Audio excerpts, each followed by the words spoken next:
आपको बता दें कि आज यूपी की 10 लोकसभा सीटों पर मतदान जारी है। एटा में 5 बजे तक 59.34% मतदान हो चुका है, तो वहीं आगरा में 5 बजे तक 51.13% मतदान हो रहा है। और आपको बता दें कि फतेहपुर की बात की जाए तो फतेहपुर सीकरी में 5 बजे तक 54.92% मतदान हुआ है। वहीं बदायूं की बात करें तो 5 बजे तक 52.929% मतदान हुआ है। फिरोजाबाद में 5 बजे तक 56.55% मतदान हुआ है। वहीं हाथरस में देखिए 53.43% तक वहां पर मतदान हुआ है।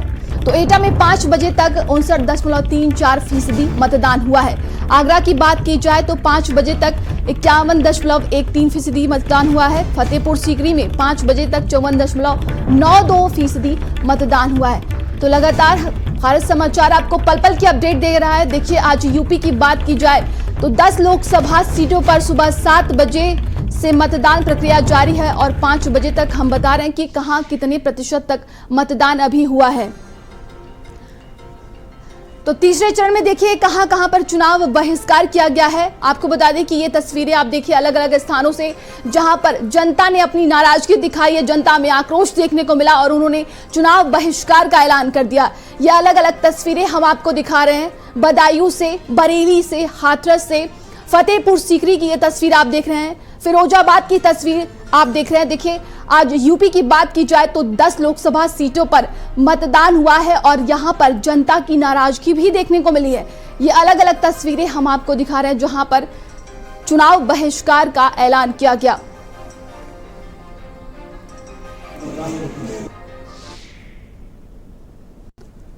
तो देखिए आज पूरा दिन लगातार मतदान जारी है और 5 बजे तक वोटिंग परसेंटेज भी हमने बताई। सुबह 7 बजे से वोटिंग प्रक्रिया शुरू हुई और 5 बजे तक चली है। ये अलग अलग तस्वीरें हैं जहां पर देखिए तमाम तैयारियां की गई थी, पोलिंग बूथ बनाए गए थे और सभी लोगों ने अपने मत का प्रयोग किया है। तो कहीं आपने देखा कि चुनाव बहिष्कार भी किया गया, लेकिन ये अलग अलग तस्वीरें हम आपको दिखा रहे हैं। देखिए और कई दिग्गजों ने आज अपने मत का प्रयोग भी किया है। कई प्रत्याशी जो आज मैदान में थे उनकी किस्मत ईवीएम में कैद हो गई। लेकिन देखिए ये तस्वीरें अलग अलग हम आपको दिखा रहे हैं। भारत समाचार पल पल की अपडेट आप तक पहुंचा रहा है और ये तस्वीरें आप देखिए प्रधानमंत्री नरेंद्र मोदी ने अपने मत का प्रयोग किया, गृह मंत्री अमित शाह ने अपने मत का प्रयोग किया और राज्यपाल यूपी की आनंदीबेन पटेल ने भी उन्होंने भी अपने मत का प्रयोग किया है। तो जो दिग्गज नेता हैं वो उन्होंने भी आज अपने मत का प्रयोग किया है। सुबह से ही वोटिंग प्रक्रिया चल रही थी और शाम के 5 बजे तक का हमने आपको वोटिंग परसेंटेज भी दिखाई है।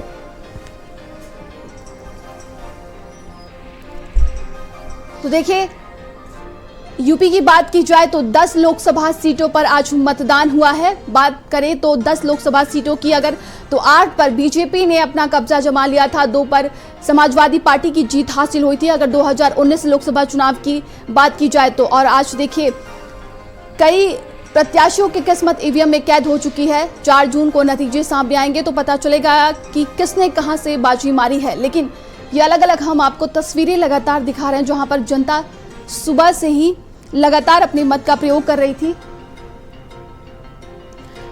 और ज्यादा जानकारी के साथ सहयोगी हमारे साथ जुड़ गए हैं, सहयोगी संदीप हमारे साथ जुड़ गए हैं और सहयोगी स्वाति हमारे साथ जुड़ गए हैं। संदीप क्या कुछ अपडेट है? देखिए वोटिंग परसेंटेज भी 5 बजे तक की सामने आ चुकी है।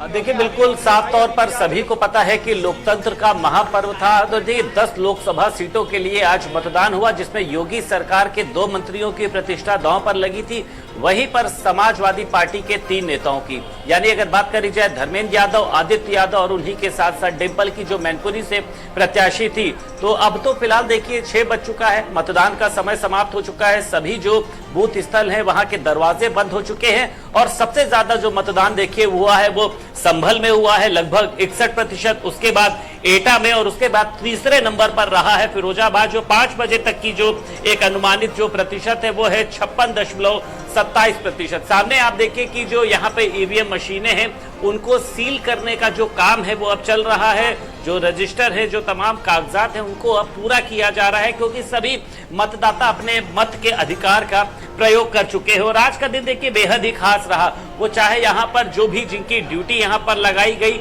एक एक इंसान की, वो चाहे बूथ से लेकर जुड़ा हो, पुलिस वालों से जुड़ा हो, चुनाव की ड्यूटी में जिनको लगाया गया है, सभी ने अपनी जिम्मेदारियों का देखिए निर्वहन किया। और अगर हम बात करते हैं यूपी पुलिस की, तो आप देखिए वो भी यहाँ पर पूरी मेहनत से लगी हुई है, क्योंकि आज धूप का भी देखिए जो सितम है वो बहुत ही ज्यादा रहा। लेकिन देखिए मेन जो चुनौती है वो ये है कि इस बार फिरोजाबाद में किस प्रत्याशी को जनता जो है वो जिताने जा रही, क्योंकि देखिए तमाम तरीके की चुनौतियां हैं। जब यहाँ पर लोगों से बात करी गई, मतदाताओं से बात करी गई, तो उनका कहना यह था कि यहाँ पर महिलाओं के लिए सुरक्षा का माहौल बनाया गया है।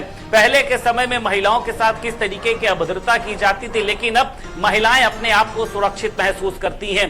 फिरोजाबाद में भी देखिए एक आध दो जगह पर यह शिकायत सामने आई कि कहीं कहीं पर ईवीएम जो है वो दिक्कत कर रही है। हालांकि समय रहते ईवीएम को भी बदला गया। अभी हमारे सहयोगी ने एक फोटो डाली कि किस तरीके से समाजवादी पार्टी का एक कार्यकर्ता बूथ स्थल के अंदर मोबाइल लेकर पहुंच गया और उसने अपने स्टेटस पर फोटो लगाई।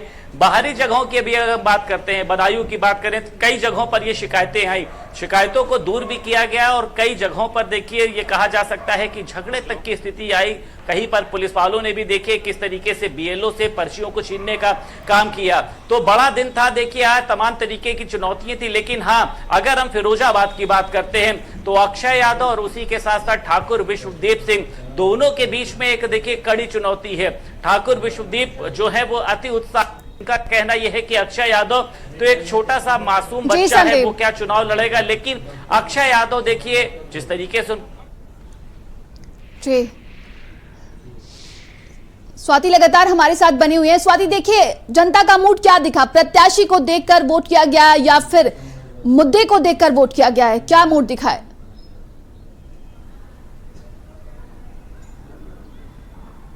देखिए, जनता ने अलग अलग मुद्दों पर वोट किया है। दूसरी तरफ जो मैनपुरी सीट की अगर हम बात करते हैं तो ये समाजवादी पार्टी का गढ़ माना जाता है। लंबे समय से यहाँ पर समाजवादी पार्टी है, लेकिन विधानसभा चुनाव में हम सब ने देखा कि किस तरह से बीजेपी ने सेंधमारी की मैनपुरी सीट पर। लेकिन अगर हम लोकसभा चुनाव की बात करते हैं तो यहाँ पर कई मुद्दे हैं, चाहे विकास के मुद्दों की बात करें हम, या फिर बेरोजगारी के मुद्दों की बात करते हैं, महंगाई के मुद्दों की बात करते हैं, या फिर जिस तरह से मौजूदा सरकार कामकाज कर रही है वो भी एक मुद्दा निकलकर सामने आया है।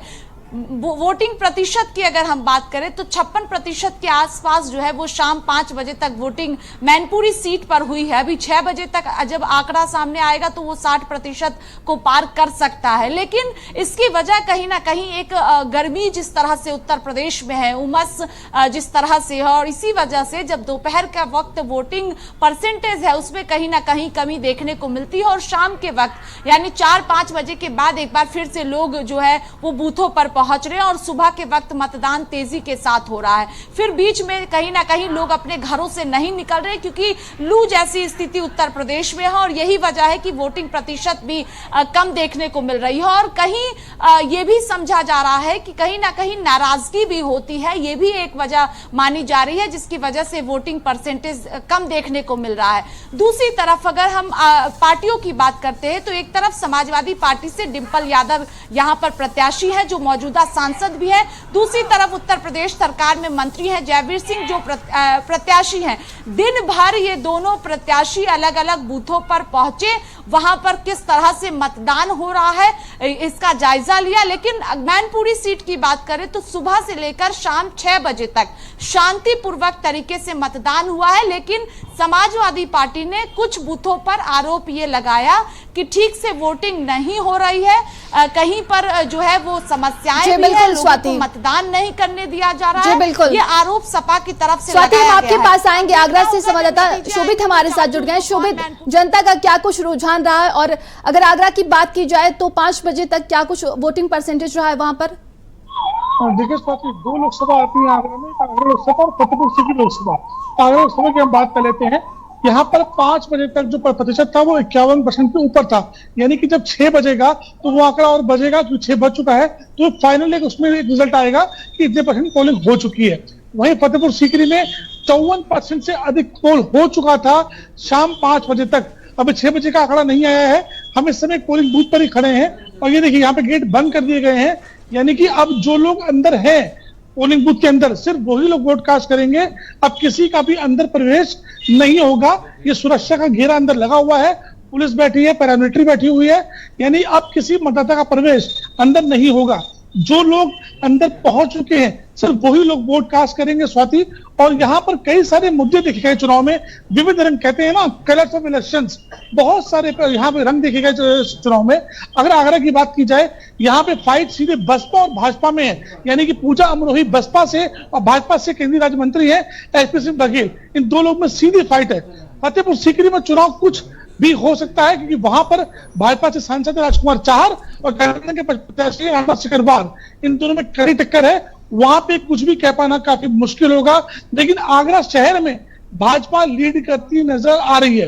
यहाँ पे कई सारे मुद्दे रहे, चाहे पानी के मुद्दे की बात की जाए, टूरिज्म एक बड़ा मुद्दा है आगरा के लिए। यहाँ पे ताजमहल है, फतेहपुर सीकरी है, आगरा किला है। टूरिज्म पे आगरा बहुत हद तक डिपेंड करता है। जूता उद्योग है, पीठा नगरी है, ये वो सब उद्योग है जो बैकबोन है आगरा की। यहाँ के लोग उस पर ही अपना जीवन बसर करते हैं। तो इन मुद्दों पर भी यहाँ पे वोट कास्ट हुआ है। जी स्वाति।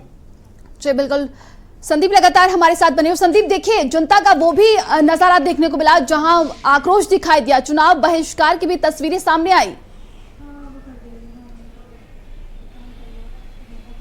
देखिए बिल्कुल, लोकतंत्र में हालांकि देखिए इस तरीके की तस्वीरों को सही नहीं ठहराया जा सकता है, लेकिन जनता ने देखिए आज जो किया है, मुझे लगता है अपनी जगह पर वो सही है और सभी लोगों को ऐसा करना चाहिए। अगर सांसद और नेता जनता के दर्द को नहीं समझ सकते, सिर्फ राजनीति के चलते उनके क्षेत्रों में जाते हैं।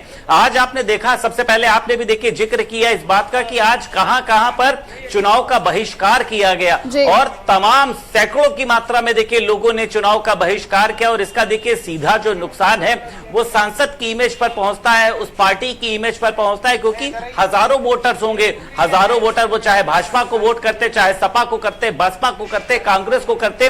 लेकिन अगर जनता के अंदर देखिए इस तरीके का आक्रोश पैदा हो रहा है तो मुझे लगता है कि ये लोकतंत्र के लिए ठीक तस्वीर नहीं है। ऐसे नेता जो सिर्फ अपनी जरूरत के समय उनके घर जाते हैं, लेकिन उसके बाद उनकी सड़क कहां पर बन रही है, उनके जो दैनिक उनके उपयोग की चीजें हैं, क्या वो उनको समय से मिलती हैं, या फिर वो सिर्फ चुनाव के समय हाथ जोड़ते हुए माला पहनकर वहां पर जाते हैं, पैर छूते और कहते हैं कि वोट जो है वो सिर्फ आप कमल को दीजिएगा, साइकिल को दीजिएगा, हाथी को दीजिएगा। तो देखिए अब जनता ने मन बना लिया है कि जो उनके जरूरतों को पूरे करेगा, जो उनके रखरखाव का यानी सड़कों को बनवाएगा, अब सिर्फ उन्हीं को वोट दिया जाएगा। वो चाहे पार्टी कमल हो, वो चाहे सपा हो, किसी भी प्रत्याशी को पार्टी के आधार पर वोट नहीं दिया जाएगा, बल्कि काम के आधार पर वोट दिया गया, जिसका नतीजा आज हुआ कि कई जगहों पर चुनावों का बहिष्कार। ये बहिष्कार करने वाले लोग देखिए बहुत बड़ी हैसियत वाले लोग नहीं है, ये बहुत ही ग्राउंड लेवल के जुड़े हुए लोग हैं और यही लोग वोट देने के लिए पहुंचते हैं। बाकी तो जितने लोग होते हैं वो अपने घर में इसको छुट्टी की तरह लेते हैं, लेकिन ऐसे लोग ही मतदान का प्रयोग करते हैं जिनकी जरूरतों का ख्याल मुझे लगता है तमाम पार्टी के बड़े नेताओं को रखा जाना चाहिए, नहीं तो उनका जो खामियाजा है वो शीर्ष नेतृत्व को देखिए भुगतना पड़ता है। आज का दिन देखिए, वो चाहे फिरोजाबाद की बात करी जाए, संभल में सबसे ज्यादा मतदान हुआ, एटा है, हाथरस है, आगरा है, बरेली है, मैनपुरी है, बदायूं है, तमाम सीटें ऐसी रही। तमाम सीटों पर हालांकि कई बार शिकायतें भी सामने आई। समाजवादी पार्टी के शीर्ष नेताओं ने आरोप लगाया, कहीं पर भाजपा के मैनपुरी में ये बात सामने आई, भाजपा ने नेताओं ने कहा कि समाजवादी पार्टी के जो कार्यकर्ताओं हैं उन्होंने तोड़फोड़ करी। तो देखिए इस तरीके की तस्वीरें, राजनीति है, आती जाती रहती है, आरोप प्रत्यारोप रहता है। लेकिन हाँ, आज के दिन की देखिए सबसे दुखद तस्वीर मुझे लगता है हर उस राजनीति पार्टी के लिए है जहां जहां पर चुनाव बहिष्कार हुआ और वो क्षेत्र जिस सांसद के दायरे में आता है, मुझे लगता है उस सांसद को जवाब देना चाहिए। अगर वो जीत जाता है तो भी उसको शर्मिंदा होना पड़ेगा कि आखिर क्यों उसके कार्यकाल में उसकी क्षेत्र की जो जनता है वो उससे दुखी रही और उनका वोट उसको नहीं मिला। वो जीते या हारे एक अलग चीज है, लेकिन उस जनता ने उस सांसद की नीतियों का विरोध किया, उस पार्टी का विरोध किया। और मुझे लगता है कि जनता देखिए अब जागरूक हो चुकी है। अब जनता जो है वो चाहती है कि आखिर सांसद जब जीतता है तो 5 साल में एक बार नहीं बल्कि उनके क्षेत्रों में पहुंचे, उनकी समस्याएं क्या है, जो उनकी मूलभूत समस्याएं। आज देखिए इंसान की क्या होती है, घर के आसपास नाली होनी चाहिए, सड़कें बनी होनी चाहिए, लाइट की सुविधा होनी चाहिए, शौचालय पानी की सुविधा होनी चाहिए, जिसके लिए सरकार कटिबद्ध है। लेकिन जो बिचौलिए हैं वो अपना खेल करते हैं।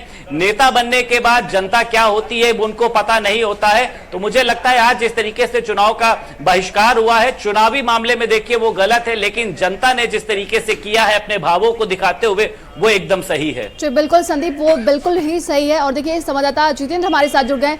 जितेंद्र, क्या कुछ अपडेट है? देखिए वोटिंग परसेंटेज अब धीरे धीरे सामने आने लगे हैं और देखिए हमने तस्वीरें भी देखी, कहीं चुनाव का बहिष्कार किया जा रहा है तो जनता पूरी आक्रोश में भी दिख रही है, लेकिन अभी क्या कुछ अपडेट है?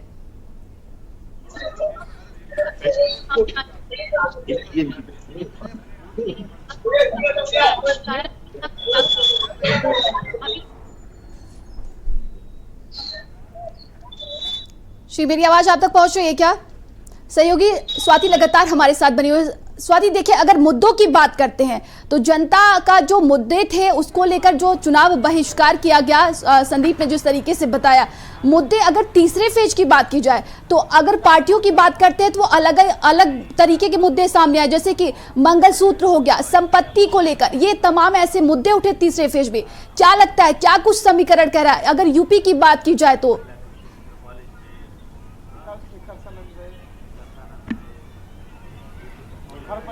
देखिए अलग अलग जगहों पर अलग अलग मुद्दे निकलकर सामने आए। जब हम आम आदमी के पास पहुंचेंगे तो आपको कई तरह की वो जो है वो समस्याओं को बताएंगे। किसान अपनी समस्या से परेशान है, दूसरी तरफ महंगाई से महिलाएं परेशान है और बेरोजगारी देश में जिस तरह से है, ये आरोप लगातार जो है वो युवाओं की तरफ से भी लगाया गया कई जगहों पर जब हम लोग पहुंचे तो। लेकिन अगर हम वोटिंग की बात करते हैं तो जिस तरह से एक पक्ष यानी समाजवादी पार्टी की तरफ से कहा गया कि महंगाई बेरोजगारी पर वोटिंग हो रही है, दूसरी तरफ से अगर हम भारतीय जनता पार्टी की बात करते हैं तो ये कहा गया कि जिस तरह से प्रदेश सरकार और केंद्र सरकार ने विकास कार्य किया है उसके आधार पर जनता वोट कर रही है, ये कहा गया। लेकिन सुबह आपने देखा नंदिनी की किस तरह से राम के नाम पर जो है वो सियासत हुई है। एक तरफ समाजवादी पार्टी का बयान आया, दूसरी तरफ उत्तर प्रदेश के मुख्यमंत्री योगी आदित्यनाथ ने पलटवार भी किया और पूरी तरह से आज दिन भर जो है वो राम की चर्चा होती रही, एक दूसरे पर आरोप लगाते रहे। समाजवादी पार्टी ने भारतीय जनता पार्टी पर आरोप लगाया, भारतीय जनता पार्टी ने समाजवादी पार्टी पर आरोप लगाया। लेकिन जनता पहले ही मन बना चुकी थी कि किस मुद्दे पर जाकर आज वोट करना है। अब वोटिंग हो चुकी है, जो इस वक्त अंदर है वो वोट कर पाएंगे क्योंकि समय समाप्त हो चुका है। 6 बजे तक वोटिंग होनी थी और वोटिंग हो चुकी है।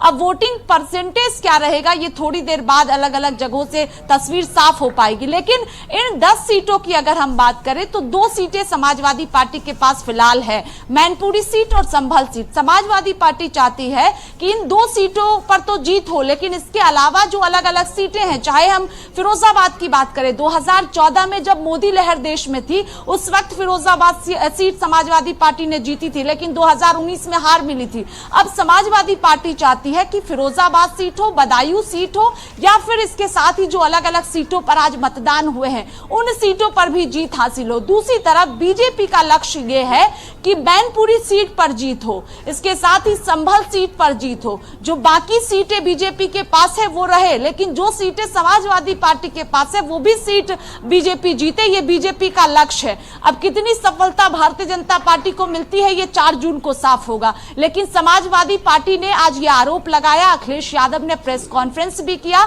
और लगातार ये कहा कि भारतीय जनता पार्टी डरी हुई है। यही वजह है कि अलग अलग बूथों से जो परेशानी की खबरें हैं ये आरोप समाजवादी पार्टी ने लगाया। अखिलेश यादव ने खुद गंभीर आरोप लगाए। डिंपल यादव खुद एक एक बूथ पर निरीक्षण करने के लिए पहुंची क्योंकि डिंपल यादव ने आरोप लगाया कि 150 से ज्यादा शिकायतें मैनपुरी से आई है और प्रत्याशी है वो, तो इसी वजह से लोगों के बीच पहुंच रही है। अब ये कितना असरदार होगा ये 4 जून को तस्वीर साफ हो पाएगी। लेकिन दिलचस्प मुकाबला जो है ये 10 सीट पर हुआ। हुआ है और सबसे ज्यादा मैनपुरी सीट पर सबकी नजरें टिकी हुई है कि क्या तस्वीर होगा, क्योंकि जिस तरह से रोड शो निकाला गया, जो आरोप उस दौरान भी लगाए गए, भारतीय जनता पार्टी ने समाजवादी पार्टी पर आरोप लगाया, वो मुद्दा कितना असरदार है ये भी 4 जून को साफ होगा। लेकिन आज वोटिंग जो सुबह 7 बजे शुरू हुई थी, 6 बजते ही वोटिंग खत्म हो चुकी है। अब थोड़ी देर बाद तस्वीर पूरी तरह से साफ होगी कि कितनी वोटिंग परसेंटेज जो है कुल मिलाकर वो आएगी। लेकिन ये कहा जा सकता है कि मैनपुरी की जनता में उत्साह आज वोट को लेकर देखने को मिला है। जी बिल्कुल, संवाददाता जितेंद्र हमारे साथ जुड़ गए। जितेंद्र, देखिए 2 चरण का जब मतदान संपन्न हुआ तो वोटिंग परसेंटेज को ही लेकर बेहद चिंतित थे सभी लोग, पार्टियां हो चाहे तमाम जो चुनाव आयोग है, और देखिए जागरूकता अभियान भी चलाया गया था। लेकिन क्या लगता है तीसरे चरण में क्या कुछ असर देखने को मिलेगा?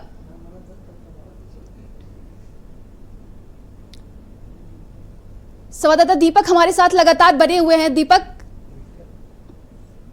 देखिए मैं आपको बता दूं कि बात करें तो बड़ा ही पीसफुल तरीके से चुनाव हुआ है। कहीं भी किसी प्रकार की कोई हिंसक घटना नहीं है, कहीं कोई लाठीचार्ज नहीं है। बड़े आराम से लोगों ने चुनाव किया। 7 बजे के बाद से अब लगभग 6 बजने को आ गया है कि चुनाव वोटिंग बंद हो चुकी है। यहाँ पर ना किसी को गेट बंद कर दिए गए, ना किसी को अंदर आने की इजाजत है। जो बाहर निकल के जा रहे हैं उनको सिर्फ बाहर जाने दिया जा रहा है। बरेली की बात करें तो बरेली में लगभग अभी 5 बजे तक लगभग 55% वोटिंग हुआ था। आंवला में 56% वोटिंग हुआ। इस आंकड़े को लगभग अभी फाइनल डिसीजन आना बाकी है। अब से कुछ देर बाद फाइनल डिसीजन आएगा, मगर वोटिंग जमकर वोटिंग हुई है। और ये कहा जाए कि जो ये माना जा रहा था कि सुबह मौसम गर्म होगा एकदम, जिसकी वजह से गर्मी ज्यादा पड़ेगी तो लोग वोटर नहीं निकलेंगे घर से या वोटिंग परसेंटेज कम रहेगा, पिछली बार के आंकड़े को लगभग बरेली पास करने की आसपास है। और 1-2% इस बार प्लस प्रतिशत रहेगा। बरेली में जो चुनाव प्रचार था, जो लोग थे, तमाम समाजवादी पार्टी और जो बीजेपी के लोग थे, दोनों प्रत्याशियों ने अपनी इसको साख का दाव बना रखा था। जहां बीजेपी लगातार 8 बार से इस सीट पर काबिज रही है, वही इस बार संतोष गंगवार का टिकट काटकर छत्रपाल गंगवार को दिया है। तो बीजेपी ने भी इस सीट को अपनी प्रतिष्ठा का विषय बना रखा था। यहाँ पर प्रधानमंत्री, गृह मंत्री से लेकर तमाम बीजेपी के बड़े नेताओं ने लगातार रैलियां की। खुद मुख्यमंत्री योगी आदित्यनाथ 6 से आधा दर्जन से ज्यादा यहाँ जनसभाएं कर चुके। बराबर में आंवला की सीट है जहाँ लगातार 2 बार बीजेपी के सांसद धर्मेंद्र कश्यप है। इस बार भी बीजेपी ने धर्मेंद्र कश्यप पे अपना भरोसा जताया। वहां भी जीत के लिए प्रधानमंत्री की सभा कराई गई। उसके साथ मुख्यमंत्री की भी लगभग कई आधा दर्जन के आसपास जनसभाएं हुई हैं। माना जा रहा था कि बीजेपी की किसी प्रकार की कोई चूक कहीं किसी सीट पे ना रहे, कहीं भी किसी वजह से ये सीट ना निकल जाए, इसको लेकर फुल प्रूफ प्लान तैयार किया गया। जो इनके वोटर थे, जो इनके के कार्यकर्ता थे, उनको एक्टिवेट किया गया। खुद प्रधानमंत्री और मुख्यमंत्री यहाँ कई जनसभाओं में आकर ये कहकर गए इस बार जो बीजेपी के कार्यकर्ता है, जो बूथ अध्यक्ष है, मंडल अध्यक्ष है, उनको वोटरों को निकालना है, वोट कराना है और किसी प्रकार की कोताही ना रहे, ज्यादा से ज्यादा वोटिंग परसेंटेज रहे। यही बीजेपी की जीत का आधार बनेगा। आज भारत समाचार से जब कमिश्नर सौम्या अग्रवाल ने बात की थी, आईजी डॉक्टर राकेश सिंह ने बात की, मेयर उमेश गौतम ने बात की, संतोष गंगवार ने बात की, वन मंत्री अरुण कुमार ने बात की, तमाम लोगों ने जनता से अपील की थी कि आज ये मतदान का दिन है। आज ज्यादा से ज्यादा लोग घरों से निकले, मतदान करें, स्वच्छ और साफ सरकार चुनने में मदद करें, अपना सांसद चुने जो भविष्य में इनकी छोटी छोटी जरूरतों का ध्यान रखेगा, जो सड़क, बिजली, पानी, शिक्षा और चिकित्सा का ध्यान रखेगा, जो इनकी बातों को यहाँ से बरेली से लेकर लोकसभा में उठाने का काम करेगा, जिस अपने सुख दुख में जो सुख दुख में इनके साथ रहेगा। इन तमाम बातों को रखकर जो इनके रोजगार की बात करेगा, जो इनके बच्चों की सुरक्षा की बात करेगा, उसको वोट करने के लिए कहा था। तमाम जो कार्यकर्ता है, जो बीजेपी के लोग हैं, वो जी जान से जुटे थे। वहीं समाजवादी पार्टी के जो प्रवीण सिंह एरन, जो गठबंधन के प्रत्याशी थे, वो भी अपनी जीत का दावा कर रहे थे। वो उनका आंकड़ों के हिसाब से अपने दावा कर रहे थे कि उनके साथ है, उनके साथ यादव है, वैश्य है, ब्राह्मण है, ठाकुर है, ये तमाम लोग हैं जो बीजेपी पर और संतोष गंगवार के टिकट कटने का उनको लाभ मिलेगा, जिसकी वजह से वो जीत का दावा कर रहे थे। वहीं आंवला की बात करें तो बरेली के बिल्कुल बराबर में लगी हुई लोकसभा आंवला है, जहां पर जो मुख्य मुकाबला देखने को मिल रहा था, वहां बसपा के प्रत्याशी जो चेयरमैन है नगर पालिका के आबिद अली, वो थे जो वर्तमान सांसद है धर्मेंद्र कश्यप, और नीरज मौर्य जो समाजवादी पार्टी से। नीरज मौर्य के साथ प्लस ये था कि उनके साथ यादव और मुस्लिम के साथ साथ जो खुद मौर्य बिरादरी से, चूंकि मौर्य का लगभग 2 लाख के आसपास वोट है, वो उनके साथ प्लस हुआ है। कुछ बीजेपी प्रत्याशी से नाराजगी थी ठाकुर और ब्राह्मण वोटों की, वो भी उनके साथ जाने का दावा वो कर रहे हैं। उनके अपने जीत के दावे, उनका कहना है कि मुस्लिम, यादव, मौर्य, ब्राह्मण, ठाकुर, वैश्य, वो सब उनको मिल रहा है। कहीं कहना था कि बीजेपी की जो साख है, बीजेपी का जो वोट है, बीजेपी के योगी और मोदी के नाम पर निकल कर जनता उनको वोट करेगी। जो मुस्लिम वोट बैंक है उसमें तेजबारी की गई है। आबिद अली जो आप सभी का बहुत बहुत धन्यवाद है। रुकते